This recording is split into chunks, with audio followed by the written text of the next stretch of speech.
committee meeting, National Pollutant Discharge Elimination System Committee meeting. Welcome you. I welcome our new chair, Robin Smith, to joining us today. She, as chair, gets to sit in on all of our committee meetings as an ex officio member, and we're glad to have you with us. Do you have anything you'd like to say? Okay, thank you. Let me begin after we call this meeting to order by reminding you that North Carolina General Statute 138A-15 mandates that at the beginning of any meeting of a board, the chair shall remind all members of their duty to avoid conflicts of interest under this subchapter. The chair also shall inquire as to whether there is any known conflict of interest with respect to any matters coming before the board at this time. I'll ask the members of this committee if they know of any conflicts, and then we'll ask Council Reynolds to give us some additional information. The record shows that there are no conflicts of interest expressed. So let me now move to, I think we have next on the agenda the meeting minutes. If that we can before we have Council speak, or would you like to speak now? Let me go ahead and speak now. Okay. All right. Thank you, Madam Chair. One thing I wanted to note for the members of the committee, as well as the other commissioners here, this committee, as you all are likely aware, is a specially designated or appointed committee with additional special conflicts of interest provisions. Unlike other committees, the members wherein the members who are not members of the committee can participate in the deliberation of any particular items coming before that committee, though the members not part of the committee still don't vote. Here, because of the special provisions on conflicts of interest, Madam Chair, I recommend that unless you are part of the committee, having already cleared those special conflicts of interest provisions or met those requirements, that the additional members not participate in the deliberation so as not to run afoul of any type of due process issues or legal issues. Certainly, I think everyone is free and welcome to sit in and listen, but the deliberation should remain with the members of the committee. Thank you. I agree with that. I'm sure our commissioners Keener, Rada, and Bailey understand that. And I should note that I don't believe that Chair Smith has any conflicts of interest with related to that. So in other words, she would qualify for that. And as you all know, she's an ex officio member of the committee, meaning that she has all the rights, duties, and privileges of every other committee member, including the ability to vote. Yes. Right. Thank you. Thank you. I believe the one member of this committee that is not able to attend today is Commissioner Monis. Has the staff heard anything from her? Is she trying to listen via the web? I have not received any news from her. I knew she was thinking about the issues she has with some travel this week, but I think maybe it was tomorrow that she felt confident she could attend, but maybe not today. So, okay, thank you. Well, the next item on our agenda is approval of our September 9th, 2020 meeting minutes, since we don't meet frequently.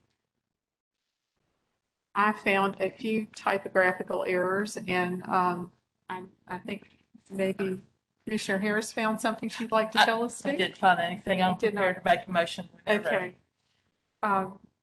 One thing in particular I saw is for Dr. Chernikoff, we need to make a couple of corrections. His name on the attendees list is misspelled. It should be Sergei. Is that correct? That's correct. Yes. Okay. So that's on the meeting attendance. And then there are places where I incorrectly refer to him as Mr. Chernikoff, and it's Dr. Chernikoff. Is that correct? That's correct. Okay. So we will also make that correction to the minutes. And then I think there is also just one other page 4 excuse me, page 3, the one word says proposes, and I think it should say proposed past tense on the last page. I will point that out to Lois, who is helping us with the minutes. So with those amendments, are there any other suggested changes to the meeting minutes? If not, may I have a motion to approve as revised? Madam Chair, this is Commissioner Harris. I'd like to move to approve these minutes as corrected. Thank you. Do I have a second? I second Commissioner McAdams. Thank you, Mr. McAdams. Any other discussion about these meeting minutes? All in favor, say aye. Aye. Opposed?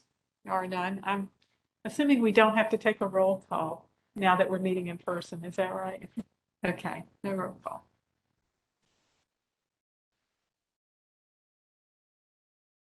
Okay, then moving on to our action item.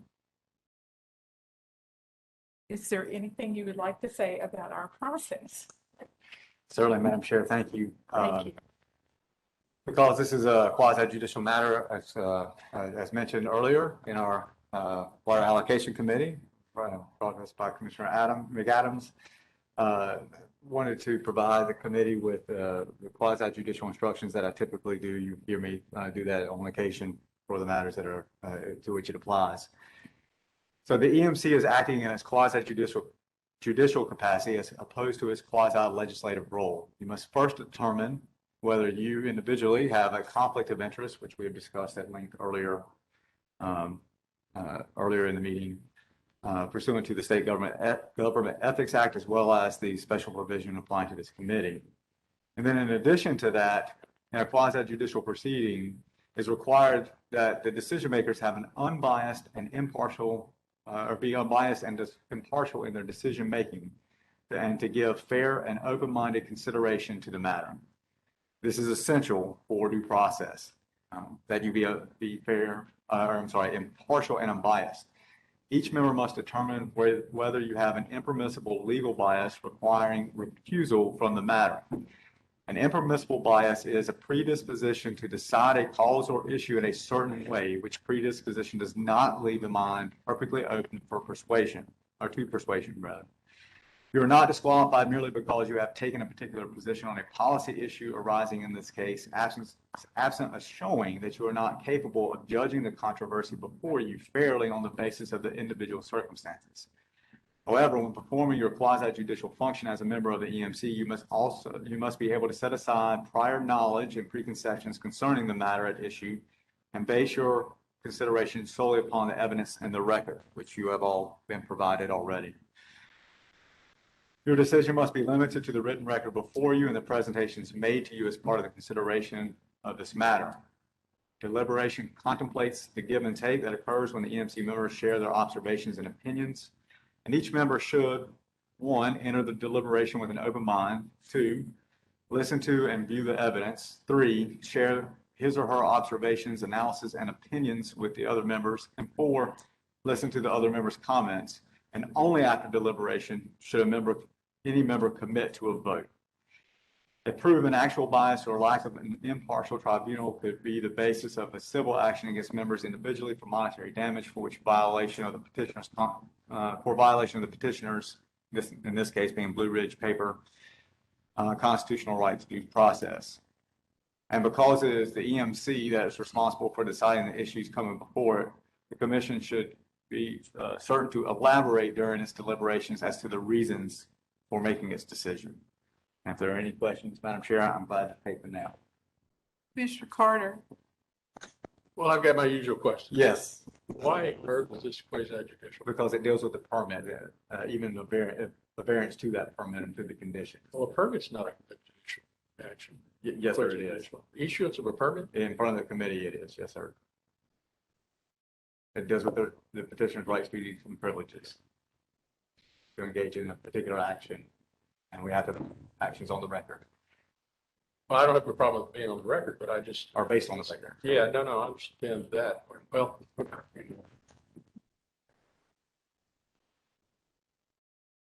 Any other remarks, Councilman Reynolds? No, ma'am, thank you. I will remind the members that today's topic focuses on color. It is on the color only, the variance, and there is a separate effort undergone by the delegation to the staff to deal with all other aspects of the permit, the NPDES permit for this facility. So please keep that in mind as you think about any questions that you would like to ask. The other thing I would note is I hope everyone saw in the body of the hearing officer's report a hyperlink to the letters that were submitted by the various public commenters. They are summarized in the hearing officer's report, but normally we would put a separate attachment to the hearing officer's report of those letters. The file was quite large. It was rolled up into a PDF, and I think there were some computer challenges originally with uploading it. But yesterday, Lois kindly put a direct link in your agenda now. So there are links to all the written comments and one also called Attachment C, footnotes, citations, if you need to pull it up to look at them. Okay. So just wanted you to be aware that it's easily accessible now. And Council Reynolds, you have something else to say? Yes, Madam Chair, I apologize. You actually prompted me a couple of times and it flew right past me, and I'm going to blame it squarely on Commissioner Carter asking me again about the quasi-judicial stuff. You threw me off my game, Commissioner Carter. That's okay. It doesn't take much to throw me off. I just wanted to know for everyone, as you're all well aware, what is coming before you today is a decision on the variance, not the permit, just the variance. There are two matters that were coming together for hearing side by side. The draft permit proposed for issuance related to Blue Ridge. And then for this committee, and this committee only, it's about the whether there are sufficient grounds to continue the variance or extend the variance. Blue Ridge Paper Company has requested that be removed, and the staff, as well as Commissioner Porter as the hearing officer, will provide you the information to be able to make a decision on the variance. But I just wanted to make sure and specify that that's the act coming before you. And I realized that when I said earlier that's a permanent decision, I really should have said more accurately that this is a variance petition. And your bylaws do provide specifically in its quasi-judicial provisions that variance petitions are quasi-judicial. All right. Thank you. Thank you. So we have a presentation today from Elizabeth Countess on behalf of the department. And we thank Commissioner Carter for serving as the hearing officer. I spoke with him before the meeting, so after her presentation, we will have questions, and then he will tell us his recommendation. Thank you. Welcome, Elizabeth. Yes, thank you. So I am Elizabeth Countess with the Division of Water Resources. And today presenting the request, the color variance applicable to the Blue Ridge paper products be terminated. May I ask the members, would it be okay if Elizabeth took her mask off if she wants to speak? It would be easier to hear. Are you okay with that? I'd rather not, but I will project. Is that That's better? okay, then just maybe lean a little closer to the microphone. I shall do that. Okay. Sorry about that. Okay, so just a quick overview of what today's presentation will contain. First, I'd like to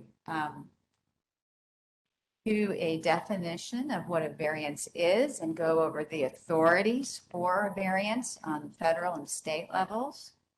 Then for the particular facility of interest, I'll cover the history of the color variance, as well as support for and the impact of removing the color variance.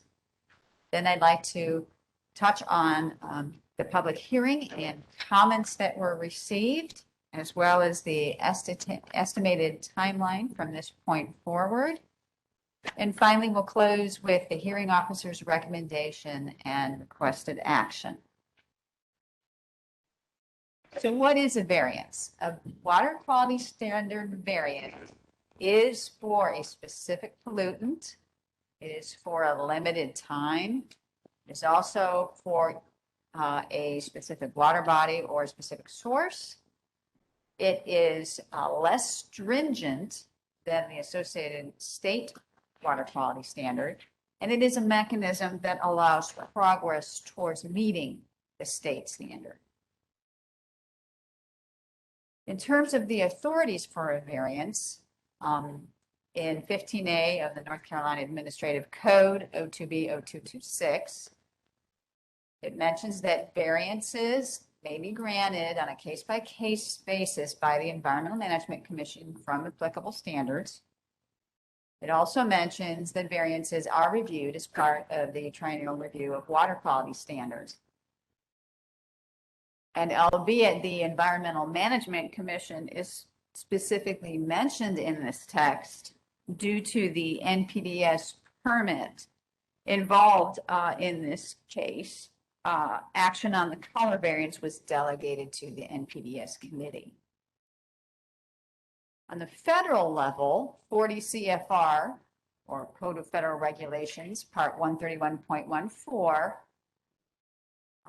mentions the following. It says that a state may not adopt water quality standard variances if the designated use and criterion addressed by the variance can be achieved by implementing technology-based limits. For Blue Ridge paper products, the original color variance was issued in 1988 and then last renewed in 2010.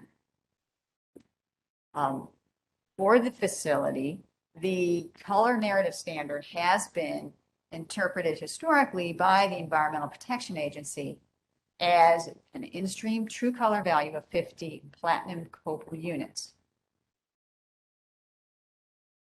So there are basically three reasons for supporting removal of the color variance. First of all, there have been significant improvements to the in-stream color concentrations, and these are due to significant treatment improvements. Secondly, the proposed permit does assure that the facility will make continuous efforts to minimize the impacts of color on the river, and those include specific color limits as well as monitoring requirements that will assure compliance with the color standard. In addition, there's a reopener clause in the proposed permit that allows for future advancements in color removal technologies. In addition, the proposed permit does not allow for an increase in production capacity during the permit term unless that increase can be done with a reduction in color. Another basis for support for removing the variance was that it was evaluated for the narrative standard for color. I'll discuss that in the next slide. So staff looked at 15A of the North Carolina Administrative Code, O2B 0211, for our surface water quality standards, which contains the narrative standard for color. And it says that oils or colored or other wastes can only be allowed in such amounts that do not render the waters as injurious to public health, secondary recreation, or aquatic life and wildlife, or adversely affect the palatability of fish, aesthetic quality, or impair the waters for any designated uses. Goes on to mention that colored or other wastes do include or shall include substances that will cause discoloration of the surface of the water or adjoining shorelines. So an evaluation of each narrative component of O2B 0211 was done to ensure that there were going to be no impairments related to color to any designated uses. So that evaluation showed that the designated uses are in fact being met. So as mentioned to you before, support for removing the variance was this evaluation to see that designated uses, were they being met, and they are. Also, permit conditions are a basis for determination of the color variance. I mentioned a few, but also meeting the delta or change of 15 platinum cobalt units between the Canton station, which is upstream of the facility, to the Fiberville station, which is downstream of the facility, is deemed will meet the state's narrative color standard. I'd also like to remind you of the powerful language federal regulations mentioned earlier, that a state may not adopt water quality standard variance if the designated use and the criterion addressed by that variance can be achieved by implementing technology-based limits.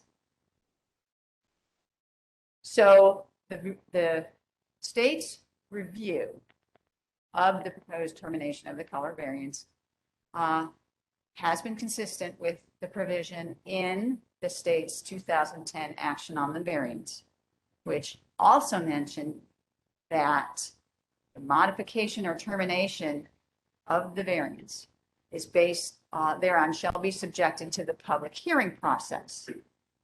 So I would like to go on and tell you about that process. But before I move to that point, do want to remind you that the variance is less stringent, than the state standard. So the facility has enjoyed relief from the state standard. And the impact of removing the variance does not mean no restrictions on color will apply. What it does mean is that the permit conditions that are proposed, some of which I've mentioned regarding color, have to be met. And also that the state's water quality narrative color standard must be met. So the public hearing and comment period addressed both the proposed NPDES permit and the proposed color variance removal. That comment period was 5 months long, from the beginning of last December to the end of April 2021. Multiple issues of interest were raised in the comments from a wide range of parties. And in the written comments that specifically addressed the color variance, in those comments, there were 3 for or in support of the proposed removal of the color variance. 6 of those comments had an unclear stance regarding the proposed removal of the color variance, and 55 of those written comments were against removing the proposed variance, or excuse me, against removal of the color variance. In terms of at the hearing, there were 10 speakers who did specifically mention the color variance. That was held online this past April. And of those speakers,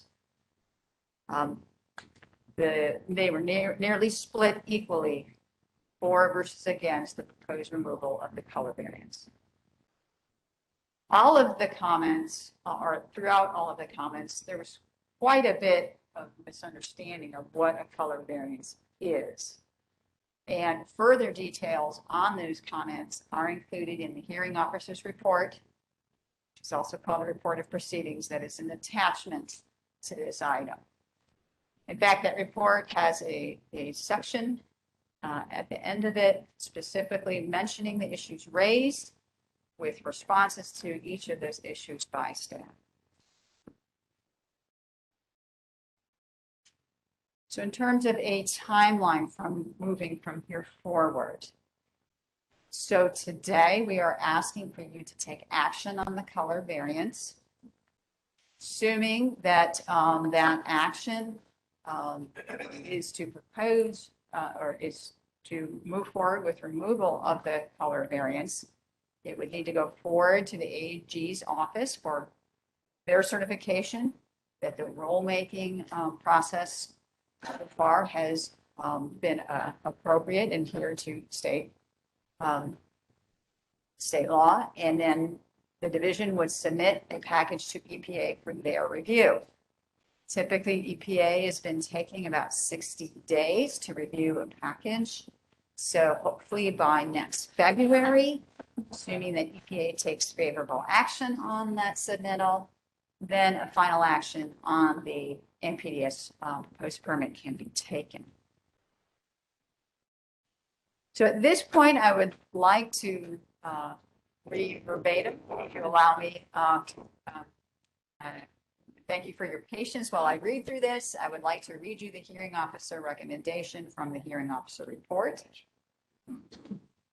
It states, it is the recommendation of the hearing officer that the 2010 color variance from the narrative standard for color, 15A NCAC 02B 0211, and parentheses 12, issued to Blue Ridge Paper Products, LLC, DBA Evergreen Packaging, on July 14th, 2010, should not be extended for another permit term, and therefore terminated upon issuance of the NPDES permit renewal as required in paragraph E of the 2010 color variance.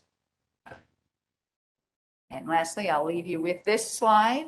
The requested action for today is that the color variance from the narrative standard issued to Blue Ridge Paper Products on July 14th, 2010 be terminated on issuance of the NPDES permit renewal.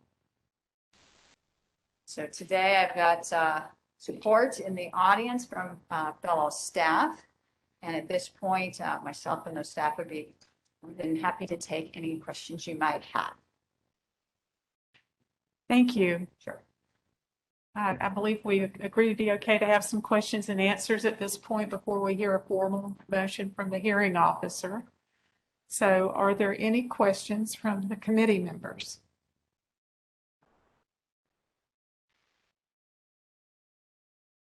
I'd be glad to get started with a few questions, and if some come to mind that you want to ask along the way, please feel free to do so. Okay, well, yes, Mr. Yeah, McAdams. Madam Chairman, I'm just interested in what is the permittee's position on this? The permittee was the one that requested That removal requested of removal. the color variance. Oh. So we have a standard in place. Prior permits to this permittee have waived and modified that standard. Now we're talking about removal, not of the standard, but of the modification to the standard to go back to the basic standard. Well, variance is technically a standard. Well, okay. So we're basically removing the variance means that they are going to need to meet the state's current color narrative water quality standard. And that is what I meant to convey in this, that if they had not gotten the variance, they'd be getting, and they are in favor of removing the variance. Yes, sir. Thank you.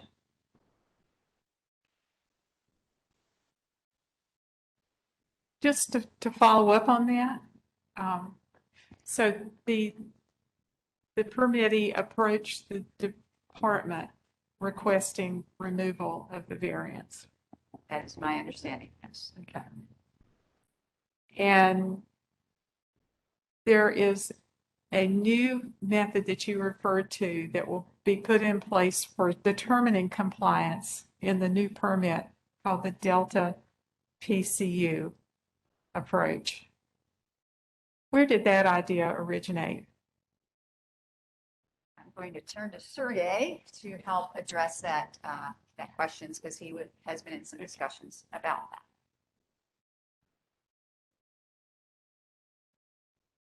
Madam Chair, thank you very much for giving me the opportunity to speak.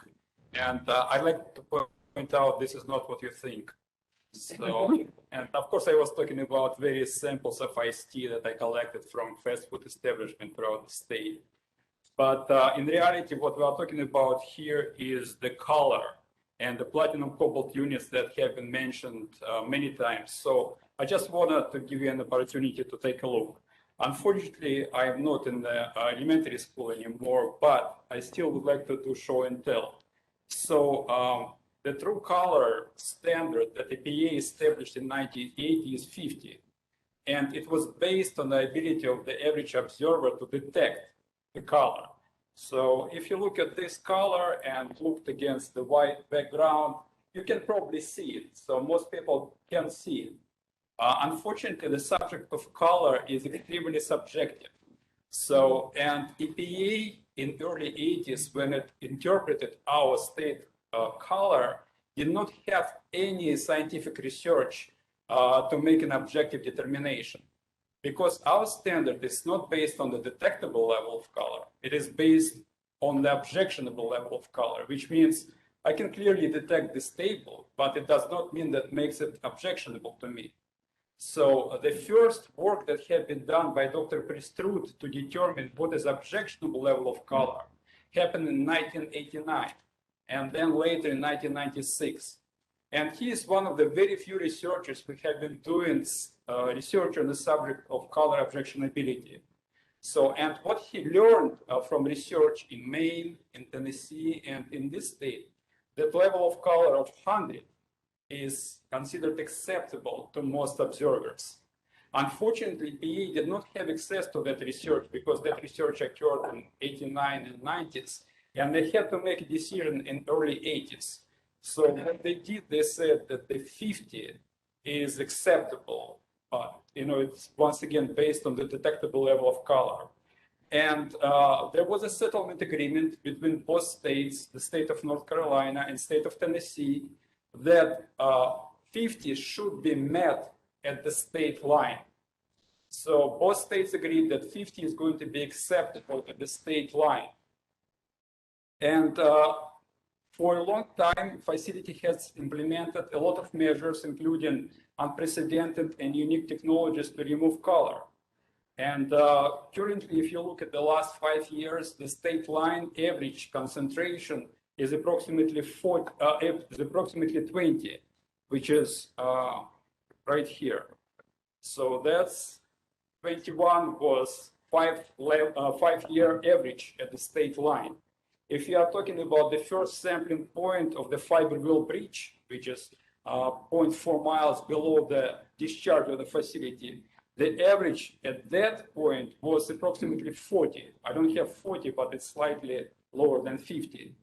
So the Delta 50 was basically adopted by the state or proposed by the state based on the example of the state of Tennessee.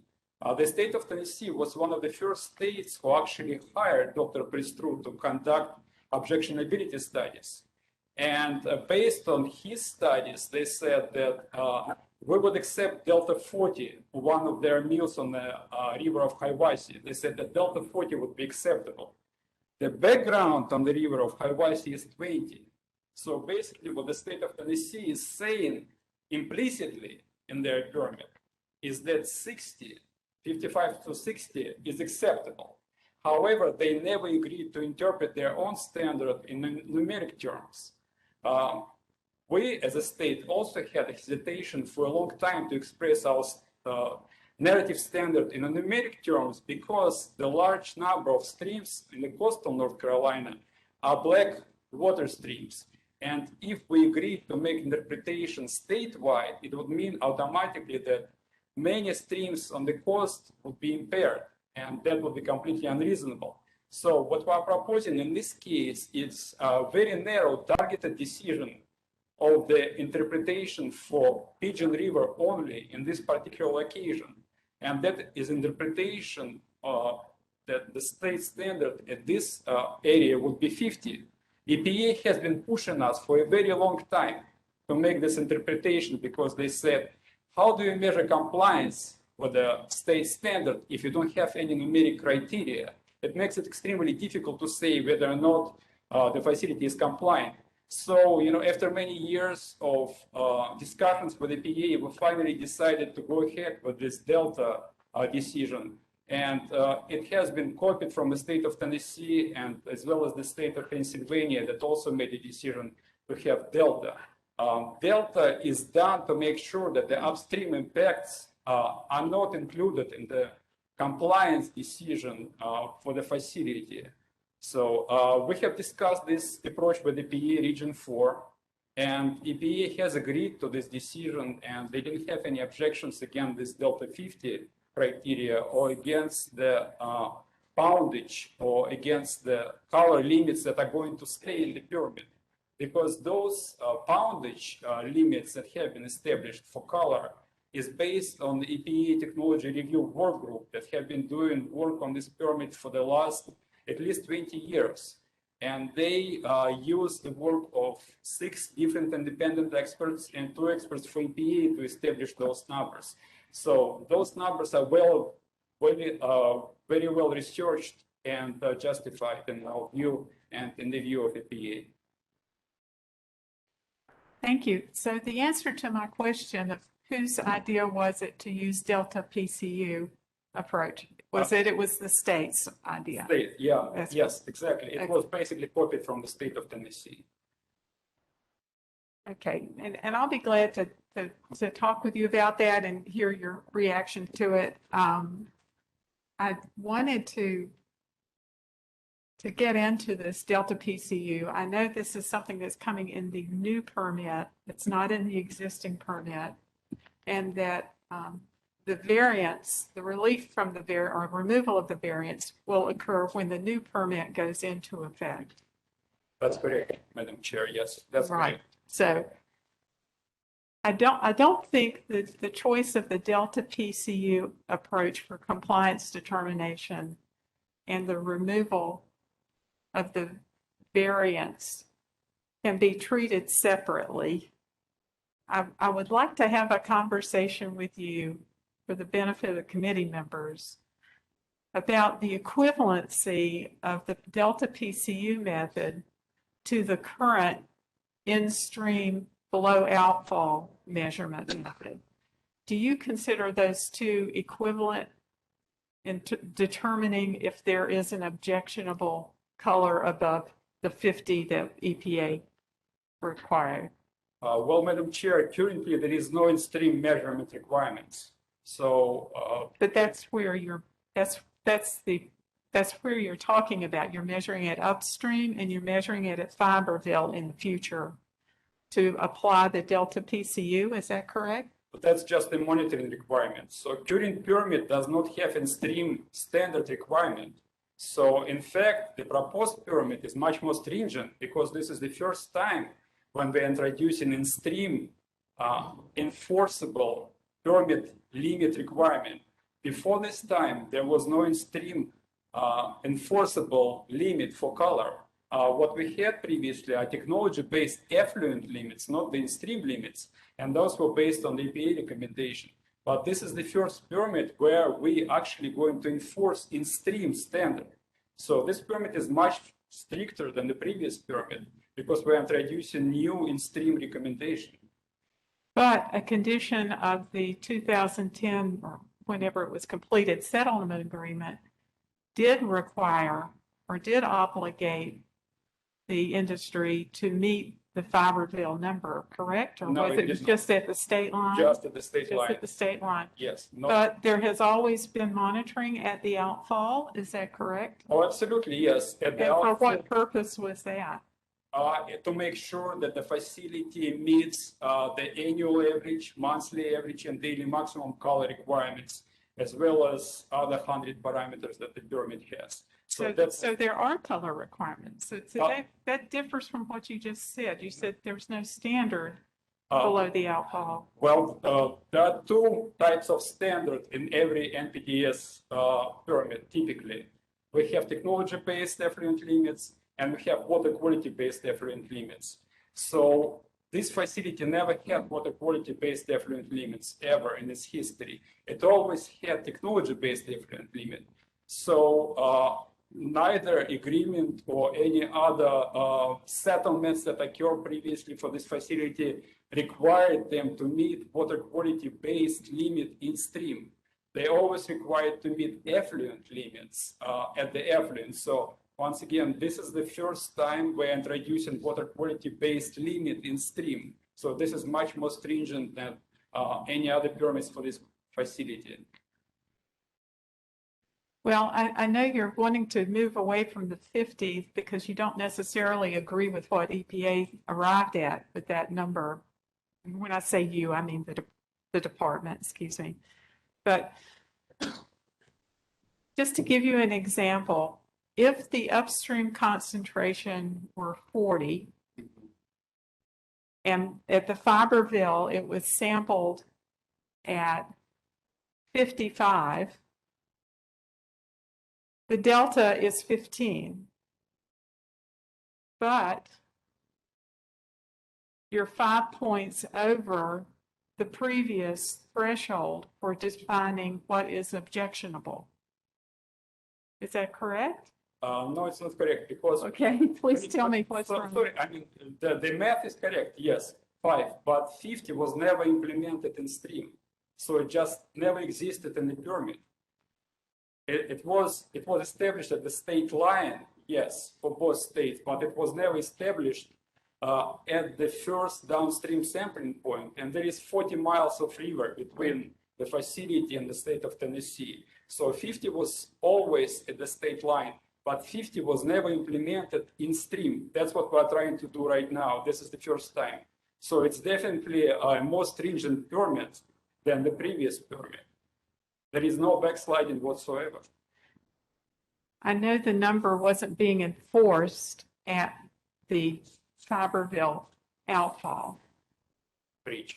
but right, the bridge, but I do understand that that's always a point of reference that the department is using for its position to go one way or another with how to deal with this variance. And I know that the 50 is at the state line.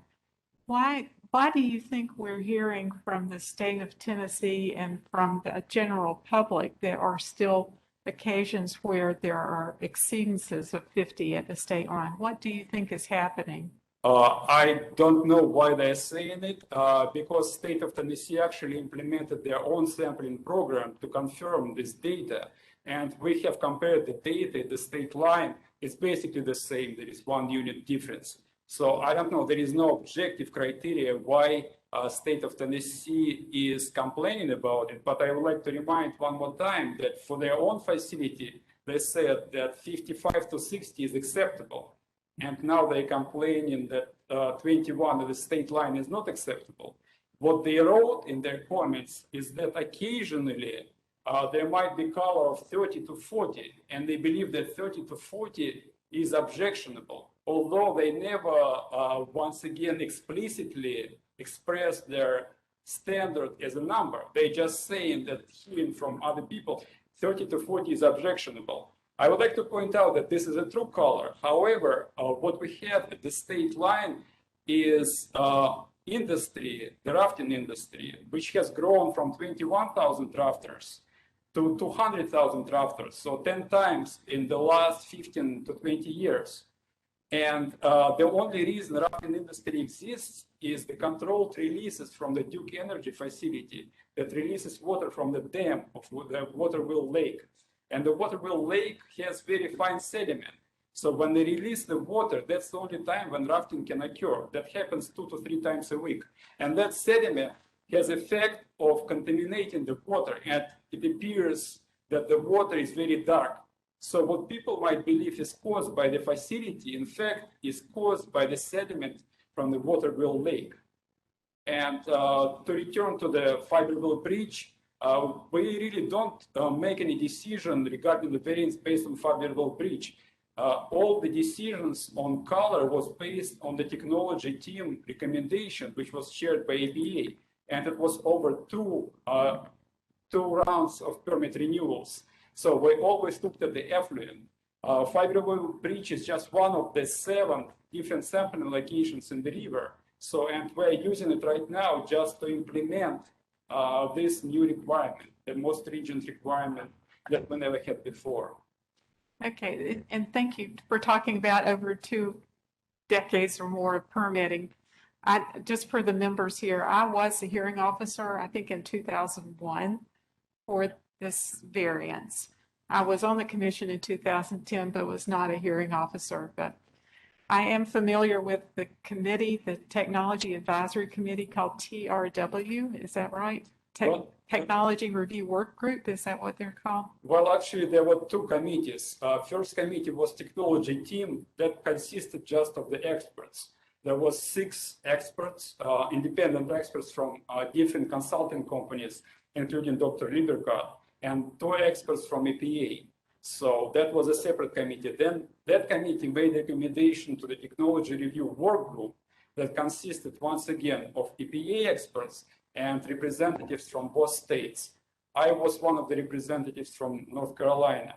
So basically, Technology Review Work Group adopted all the technical recommendations and just added few other recommendations to the report.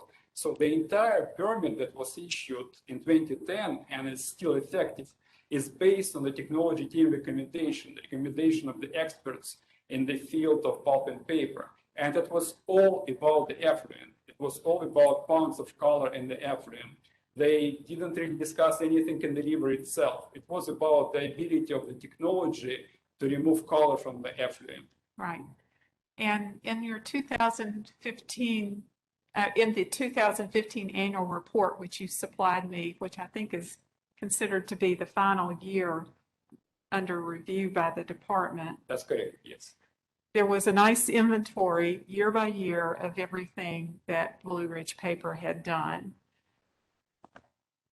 The way I interpreted it, the steps that were taken were adoption of best management practices, replacement of equipment, sometimes referred to as shells of tanks or such, or replacement of a pump.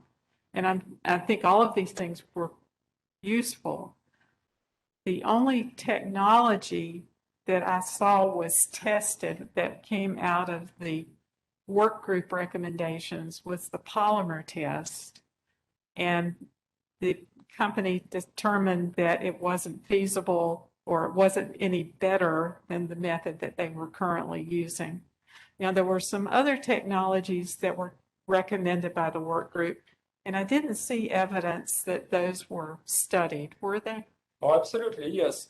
There was a second stage oxygen delignification that was proposed on the softwood line because facility has second stage oxygen delignification on the hardwood line. They also proposed enhanced extraction on the EO stage of the bleaching process. So both of those have been conducted out and bench tested. So what they found was that there was reduced paper strength as a result of these measures. So it would negatively impact the quality of the paper. In addition, even if all those measures are implemented, the color at the bleach state line will be removed by 1,000 pounds. So right now they're discharging approximately 35,000 pounds of color. So if they implemented it, theoretically, it would reduce another additional 1,000 pounds of color. But what you have to remember that the color is not a conservative parameter. So for example, when you have 1 pound of lead from one source and you add another pound of lead from another source, you're going to get 2 pounds of lead in a stream or combined effluent.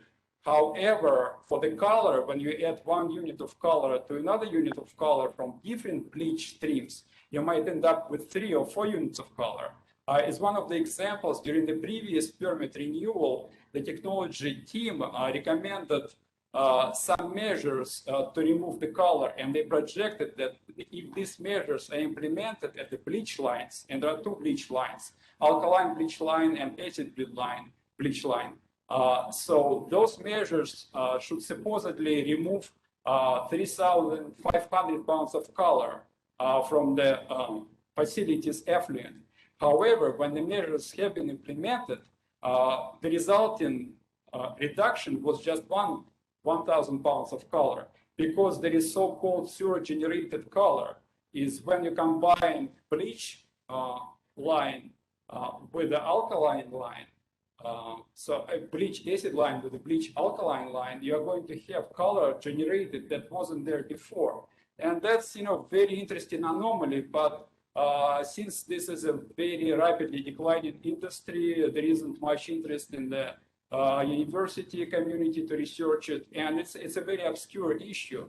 Just as an example, there are 6 facilities in this state that process fibers from wood, and they have effluent color that, close to 100, but most of them are in black water streams, or they have very high dilution, so they don't even know how much color they produce because no one notices, no one is interested in that.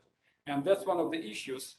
Everything that the committee has recommended, that the technology team has recommended, that Dr. Liebergard has recommended, have been either implemented or studied.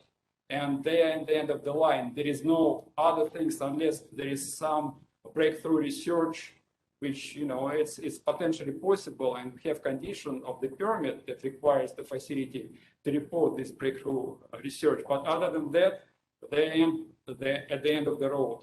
They remove more than 90% of color, and there is nothing really else they can do to further remove color from their effluent.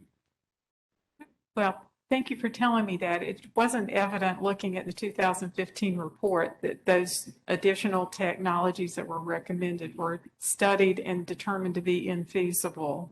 And that's what I'm hearing.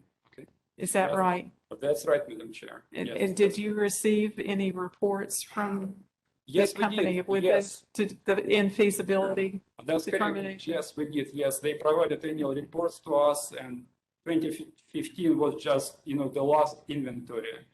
Okay. I would like to make one general observation about some of the comparisons to justify this that I didn't think were the strongest arguments that we could have heard. But for example, comparing the black waters of the Lumber River Basin to the color and the aesthetics of a mountain river, I think is not a strong comparison because you have different ecoregions. The natural conditions are different. The public's expectations are different in terms of aesthetics.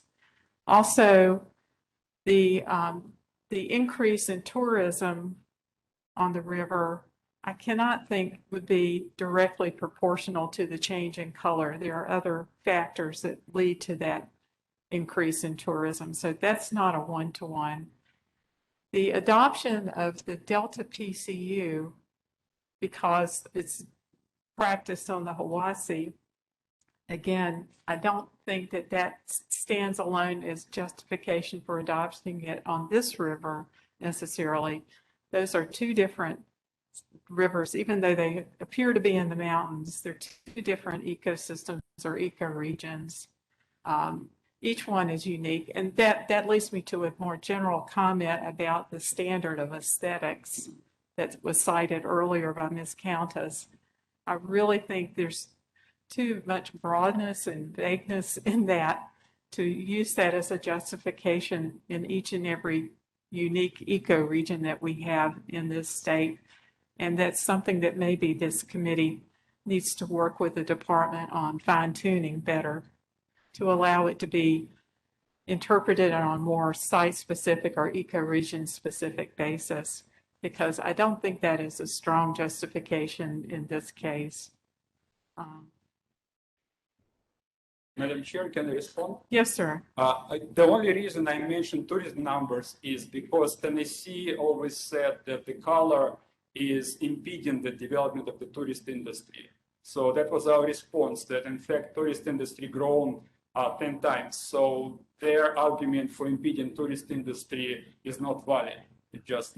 And I also would like to mention that when Dr. Pristrut in 96 and 89 done his studies on acceptability, he has used actually Blue Ridge paper as well as the Hiwassee facility from Tennessee. So he has done site-specific studies on both rivers, not only on Hiwassee, but on Pigeon River as well. Thank you. So one more question. Do you think by removing the variance that this will be of any relief to the company in terms of their investment in technology? Madam Chair, I'm not really sure. I mean, they will have to continue to investigate the potential technologies. So, But as you say, there's very little interest in the R&D community on that. And so the likelihood of something new happening is low. that's correct. Yes, but they will still have to maintain some of the unique investments that they have made, like bleach filtrate recycling that no other facility has. So it's a very intensive work to do maintenance of this color. So, and all those limits that we have, annual average, monthly average, and daily maximum, in addition to the proposed in stream color, are still going to be maintained, and it's difficult to maintain it. Well, I thank you for all of the time you've invested in working with the state, with the stakeholders, with the industry. It's a very long, complicated process, very complicated situation. I'm not certain that many of the stakeholders will be content if this committee decides to agree to remove the variance. But I think the department has made a strong effort to look for solutions, hopefully that will allow us to enforce the color standard if need be. Thank you, Madam Chair. Ms. Countess, did you want to make some other remarks? Yes, I just wanted, I'm going to go back in the slides just a bit here.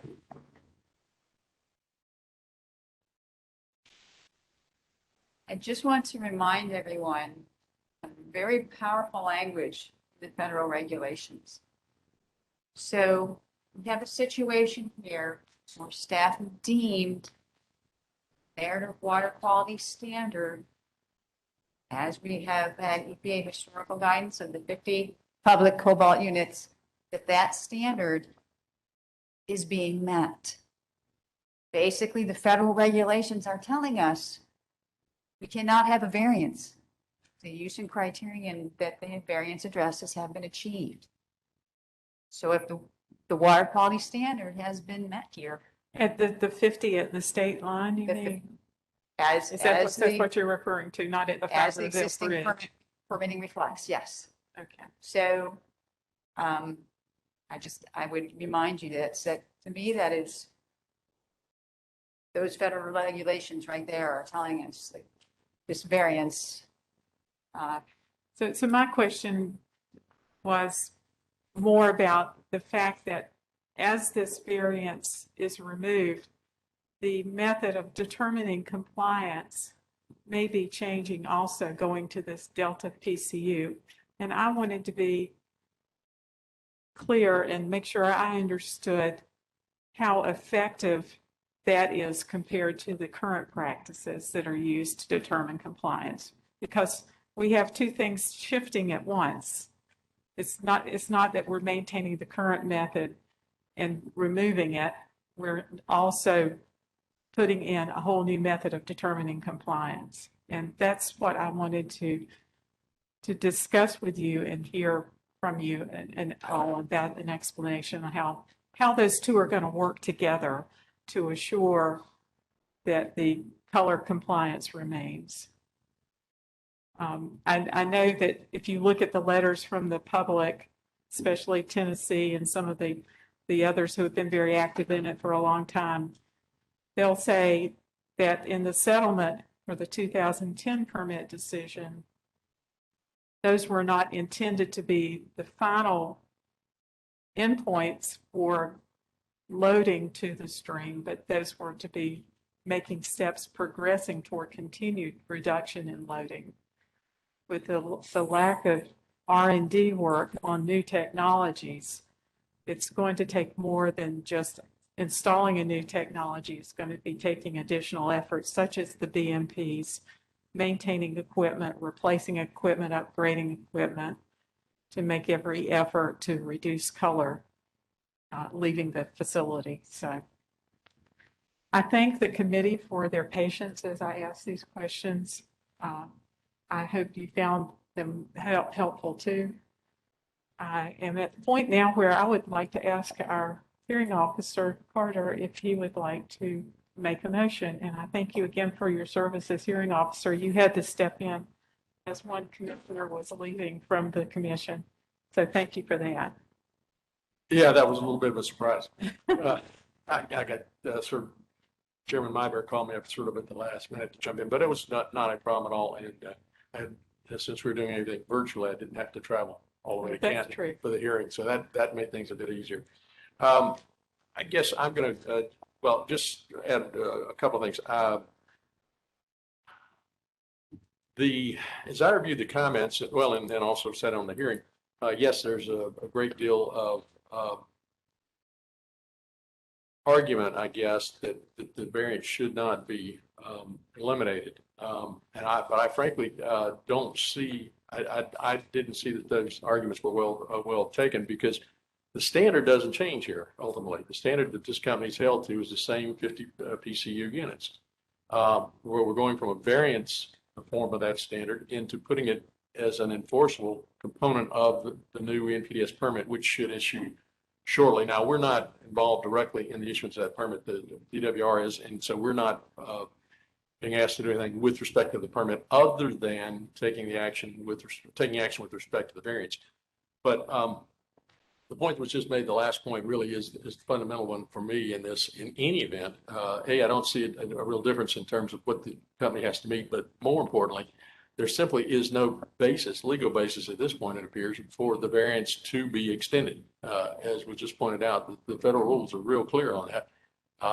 So even if we had some different view on this whole thing as it stands, or I do, I shouldn't presume that anybody else agrees with me at this point.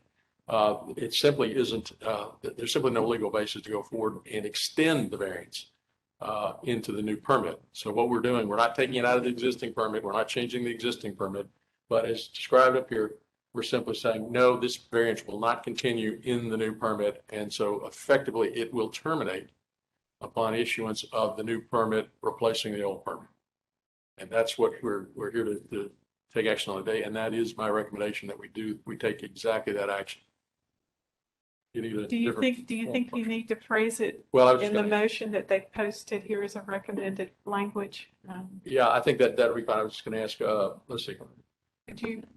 Is this the form of the motion? I think that'll be fine. The color variance issued would not be continued and be terminated upon issuance of the NPDES permit renewal to Blue Ridge Paper, or excuse me, now Evergreen Packaging. Okay. Do I have a second? Madam Chair, before you call for a second, may I sure. interrupt? Yes, sir. I would recommend that the motion include the adoption of the hearing officer's report. Oh, Since we, of course, since a change in a variance is considered a change in standard and it's going out to public hearing. Be my recommendation that Commissioner Carter is so inclined to include it. if you'll allow me to amend my motion, then as I just stated it, and with the addition of an adoption of the hearing officer's report on this matter. Okay. Ms. Countess, is this capturing everything that you were intending? There was a previous slide that had actual language in it. There is, here it is. I put this up here as the recommendation, Oh, not necessarily the action. Right, right. It's just If he is inclined to make that motion, he may want to consider whether he wants to use this language or not. That's probably a little better because it's more explicit on the particular aspects of this. So let's go with this language of what's this slide? Whatever the slide is, with the addition of the suggestion from council that the hearing officer report also be adopted along with the action on my recommendation. Madam Chair, Counsel. if Commissioner Carter will allow me, do I understand your motion to be that you move that the committee adopt the hearing officer's report and that the 2010 color variance from the narrative standard for color cited as 15A in CAC 02B 0211, sub 12, issued to Blue Ridge Paper Products LLC, doing business as Evergreen Packaging on July 14, 2010, that it not be extended for another permit term and therefore terminated upon the issuance of the NPDES permit renewal as required in paragraph E of the 2010 color variance. Correct. Thank you both. Do I have a second? Commissioner Harris, I'll second Second the from motion. Commissioner Vice Chair Harris. Any further discussion on this motion?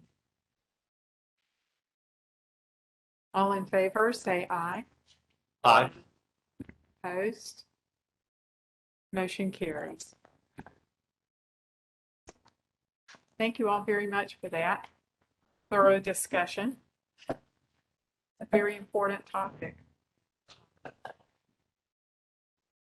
We know the department will follow this facilities operations carefully and also be monitoring for compliance. And we thank the facility for all of their efforts to date and know that they will continue to monitor technology improvements and also their routine maintenance and operation and upgrades of the system to continue improving. Madam Chair, I'm sorry, I neglected to do one thing, which is I wanted to note the excellent work that Elizabeth and the rest of the DWR staff have done on this. It's made my job a whole lot easier, and I really appreciated all their help and support in this.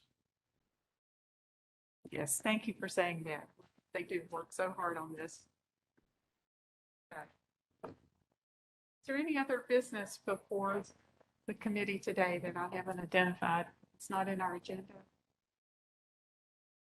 Since we do not meet regularly, we only meet as needed. There will not be a future meeting called on our calendar at this time. So with that, our meeting is adjourned. Thank you for your participation today.